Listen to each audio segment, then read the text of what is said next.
গল্পের শুরুতেই আমরা লাভলি বলবন্ত সিং নামের একজন বডিগার্ডকে দেখতে পাই, যে কিনা পলিটিশিয়ান সরতাজ রানার বাড়িতে তার নতুন ডিউটি জয়েন করে। আর আমরা সরতাজ রানা আর লাভলি সিং এর কথাবার্তা এটা বুঝতে পারি যে অনেক বছর আগে লাভলি সিং এর মা একটা কার অ্যাক্সিডেন্টে প্রায় মারা যাচ্ছিলেন, আর সরতাজ রানা লাভলির মাকে বাঁচান। আর তারপর লাভলির জন্ম হয়, আর সেই থেকে লাভলির মা আর লাভলি সরতাজ রানাকে ভগবানের মতো পুজো করেন। আর সেই সরতাজ রানার বাড়িতে লাভলি ডিউটি এই কথা জানতে পেরে লাভলি এক কথায় তার বাড়িতে কাজ করতে চলে আসে। আর লাভলির কাজ ছিল যে সরতাজ রানার মেয়ে দিব্যা কলেজে পড়াশোনা করে, আর 24 ঘন্টা দিব্যারই বডিগার্ডের কাজ করে লাভলির কাজ ছিল। আসলে সরতাজ রানা একজন বড় পলিটিশিয়ান ছিলেন, আর তার এগেনস্টে যে পলিটিক্যাল পার্টি ছিল তার লিডার রঞ্জন মাহাত্রে সরতাজ রানার ক্ষতি করতে চান। আর সরতাজ তার মেয়ে দিব্যাকে ভীষণই ভালোবাসেন।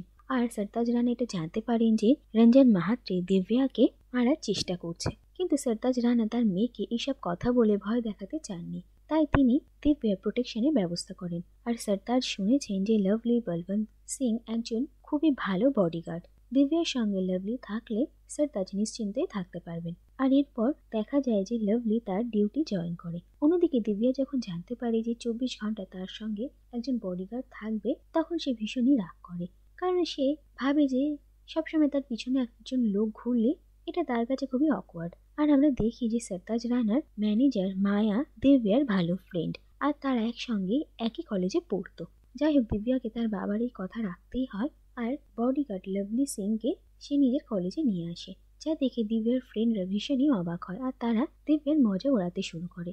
অন্যদিকে আমরা দেখি যে লাভলি শুধুমাত্র দিব্যার বডিগার্ডেরই কাজ করতো না, সকাল 4টের সময় তাদেরকে তুলে তাদেরকে এক্সারসাইজও করাতো। আর এরকম জীবনে দিব্যা ভীষণই বিরক্ত হয়ে গিয়েছিল।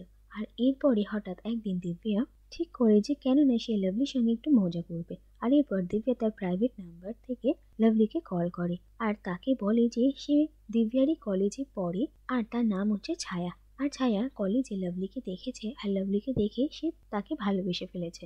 আর এই কথা শুনে লাভলি ভীষণই অবাক হয়, আর প্রথম প্রথম সে ছায়ার ফোন ইগনোর করতে শুরু করে, আর কলেজে গিয়ে সে ছায়া নামের মেয়েকে খোঁজার চেষ্টা করে। কিন্তু এরপর দেখা যায় যে ধীরে ধীরে লাভলিও ছায়াকে পছন্দ করতে শুরু করে, আর ছায়ার কল আসার অপেক্ষা করত।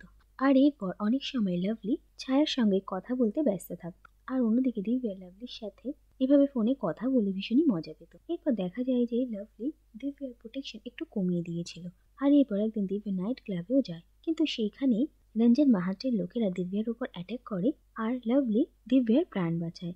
আর এরপরই দিব্যা ছায়া হয়ে লাভলির কাছ থেকে জানতে পারে যে দিব্যার প্রাণে ঝুঁকি আছে, তাই লাভলিকে অ্যাপয়েন্ট করা হয়েছিল। আর এই কথা জানতে পেরে দিব্যা ভীষণই আশ্চর্য হয়, আর লাভলি যেভাবে তার প্রাণ বাঁচায় সেটা দেখে দিব্যা ভীষণই ইমপ্রেস হয়। আর এরপর দেখা যায় যে দিব্যা সত্যিই সত্যি লাভলিকে ভালোবাসতে শুরু করে। আর এরপর একদিন লাভলি ছায়াকে তার সঙ্গে দেখা করতে বলে, আর এরপর একদিন দিব্যা লাভলির সঙ্গে দেখা করার জন্য রাজি হয়, কিন্তু তার একটা শর্ত ছিল যে লাভলি যেন দিব্যাকে নিজের সঙ্গে না নিয়ে আসে। আর লাভলি তাতে রাজি হয়ে যায়। আর একদিন লাভলি দিব্যার কাছে ছুটি চেয়ে ছায়ার সঙ্গে দেখা করতে যায়, কিন্তু হঠাৎ দিব্যাও লাভলির সঙ্গে যেতে চায়। আর সে লাভলিকে বলে যে সে ছায়ার সামনে আসবে না, বরং দূর থেকে তাকে দেখবে। আর যে কথা শুনে লাভলি দিব্যাকে নিজের সঙ্গে নিয়ে যেতে রাজি হয়ে যায়। কিন্তু অনেকক্ষণ অপেক্ষা করার পরও যখন ছায়া আসে না, তখন লাভলি ভীষণই দুঃখ পায়।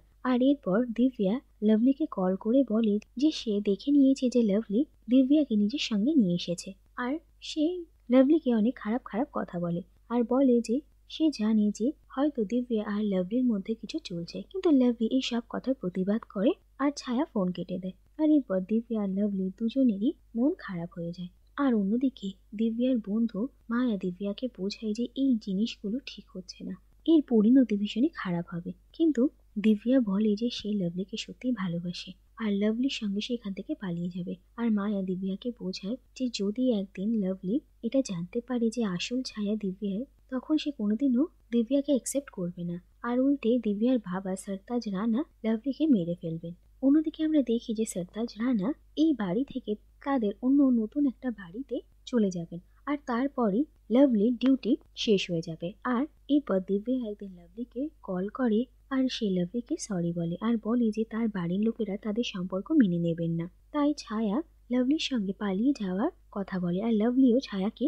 নিজের সঙ্গে নিয়ে যেতে চায়। আর অন্যদিকে দেখা যায় যে দিব্যার বাড়িতে সবিতা নামের একটা মেয়ে কাজ করতো, আর সে একদিন দিব্যাকে লাভলির সঙ্গে ফোনে কথা বলতে শুনে নেয়। আর এরপর সে সরতাজ রানাকে সব কথা খুলে বলে, যে কথা শুনে সরতাজ রানা ভীষণই রেগে যান। অন্যদিকে দেখা যায় যে যেদিন লাভলি দিব্যাকে তাদের নতুন বাড়িতে নিয়ে আসবে সেদিন হঠাৎই দিব্যার ওপর অ্যাটাক হয়ে যায়, কিন্তু লাভলি সেই সব অ্যাটাকারদের এক এক করে মারে আর দিব্যাকে সেখান থেকে বের করে নিয়ে আসে। কিন্তু তারপরে সেখানে সরতাজ রানা তার লোকজন নিয়ে এসে পৌঁছন, আর তিনি ভাবেন যে হয়তো লাভলি দিব্যাকে এখান থেকে কিডন্যাপ করে নিয়ে যাচ্ছে, আর তিনি লাভলিকে মেরে ফেলার চেষ্টা করেন। কিন্তু দিব্যা লাভলির প্রাণ বাঁচানোর জন্য বলে যে লাভলি অন্য একটা মেয়েকে ভালোবাসে, আর দিব্যাকে তার বাড়ি পর্যন্ত পৌঁছে দিয়ে লাভলি সেই মেয়েটার সঙ্গে দেখা করতে যাচ্ছিল। আর সরতাজ রানা তার মেয়ের কথা বিশ্বাস করে লাভলিকে সেখান থেকে যেতে দেন। কিন্তু এরপরই দেখা যায় যে লাভলি সেখান থেকে যাওয়ার পরই সরতাজ রানা তার একজন লোককে স্টেশনে পাঠিয়ে দেন আর বলেন যে লাভলির সঙ্গে যদি কোনো মেয়ে না থাকে তাহলে যেন লাভলিকে সেখানেই মেরে ফেলা হয়। আর এই কথা শুনে দিব্যা ভীষণই অবাক হয়, আর সে তাড়াতাড়ি বাড়ি পৌঁছে মায়াকে লাভলির কাছে স্টেশনে দেখা করতে যেতে বলে, আর সে লাভলিকে সব কথা বুঝিয়ে বলতে বলে। আর এরপর মায়া তাই করে আর লাভলির সঙ্গে গিয়ে সে ট্রেনে দেখা করে। আর অন্যদিকে দেখা যায় যে সরতাজ রানার সেই লোকটা লাভলির সঙ্গে মায়াকে দেখে সেখান থেকে চলে যায়। আর অন্যদিকে আমরা দেখি যে মায়া লাভলিকে সব সত্যি কথা বলতে যাবে তার আগেই লাভলি মায়াকে ছায়া বলে ধরে নেয় আর সে মায়াকে জড়িয়ে ধরে, আর মায়া হঠাৎ আর কিছু বলতে পারে না। আর এরপর সেও লাভলিকে নিজের লাইফে অ্যাকসেপ্ট করে নেয়। আর এরপর যখন দিব্যা মায়াকে কল করে তখন মায়া তার ফোন কেটে নিজের ফোনটাকে ট্রেনের বাইরে ফেলে দেয়। আর এরপর দেখা যায় যে লাভলি মায়াকে নিয়ে এখান থেকে অনেক দূরে চলে যায় আর তারা নতুন করে সংসার শুরু করে, তারা বিয়ে করে, তাদের একটা ছেলে হয়। আর এরপর ধীরে ধীরে লাভলি নিজের একটা বিজনেস শুরু করে আর তারা ক্যানাডায় শিফট হয়ে যায়। এরপর দেখা যায় যে কয়েক বছর কেটে গেছে আর লাভলি ক্যানাডা থেকে নিজের ছেলেকে নিয়ে আবার সরতাজ রানার সঙ্গে দেখা করতে আসে। আর আমরা দেখি যে মায়ার মৃত্যু হয়েছে, আর সরতাজ রানার বাড়িতে এসে লাভলি দেখে যে দিব্যার এখনো বিয়ে হয়নি।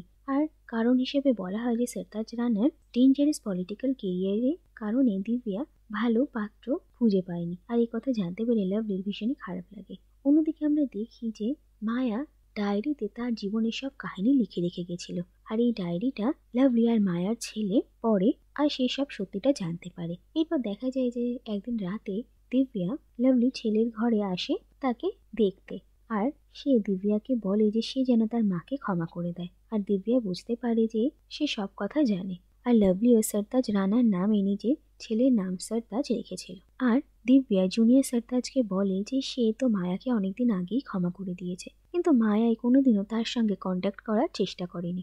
এরপর দেখা যায় যে লাভলি তার ছেলেকে নিয়ে আবার ফিরে যাবে, কিন্তু যাওয়ার আগে জুনিয়র সরতাজ দিব্যাকেও তাদের সঙ্গে যেতে বলে। আর লাভলি সরতাজের ওপর ভীষণ রেগে যায়। আর এরপর দিব্যার বাবাও লাভলিকে রিকোয়েস্ট করেন যে সে যেন দিব্যাকে বিয়ে করে। এরপর আমরা দেখি যে লাভলি আর দিব্যার বিয়ে হয়ে যায়, আর লাভলি আর জুনিয়র সরতাজের সঙ্গে দিব্যাও যাওয়ার জন্য আসে। আর জুনিয়র সরতাজ চেয়েছিল যে তার মাকে যেন তার বাবা কোনোদিনও ঘৃণা না করে। যাওয়ার আগে জুনিয়র সরতাজ সেই ডায়েরিটা একটা ডাস্টবিনে ফেলে দেয়, আর লাভলি সেটা লক্ষ্য করে আর সে সেই ডায়েরিটা কুড়িয়ে নেয়। এরপর সেই পুরো ডায়েরিটা লাভলি পড়ে, আর সব কথা লেখার পর মায়া নিজের অনুতাপও প্রকাশ করে। সে বুঝতে পারে যে সে তার বন্ধুকে ঠকিয়েছে, আর তার জন্য ঈশ্বর তাকে এত বড় একটা অসুখ দিয়েছেন যাতে সে তাড়াতাড়ি মারা যাবে আর নিজের স্বামী সন্তানের সঙ্গে বেশি দিন থাকা তার হবে না। আর পুরো ডায়েরিটা পড়ে লাভলি সব সত্যি জানতে পারে। এরপর লাভলি দিব্যার ফোনে কল করে আর তাকে বডিগার্ড লাভলি সিং বলে পরিচয় দেয়, আর সে দিব্যাকে ছায়া বলে ডাকে। আর দিব্যাও বুঝতে পারে যে লাভলি সব কথা জানতে পেরে গেছে। এরপর দিব্যা লাভলির সঙ্গে দেখা করে আর তারা দুজন একে অপরকে হাগ করে, আর শেষে তারা সত্যি এক হয়ে যায়। আর এরপর তারা সবাই ক্যানাডাতে চলে যায়, আর এখানে এই কাহিনীটা শেষ হয়ে যায়।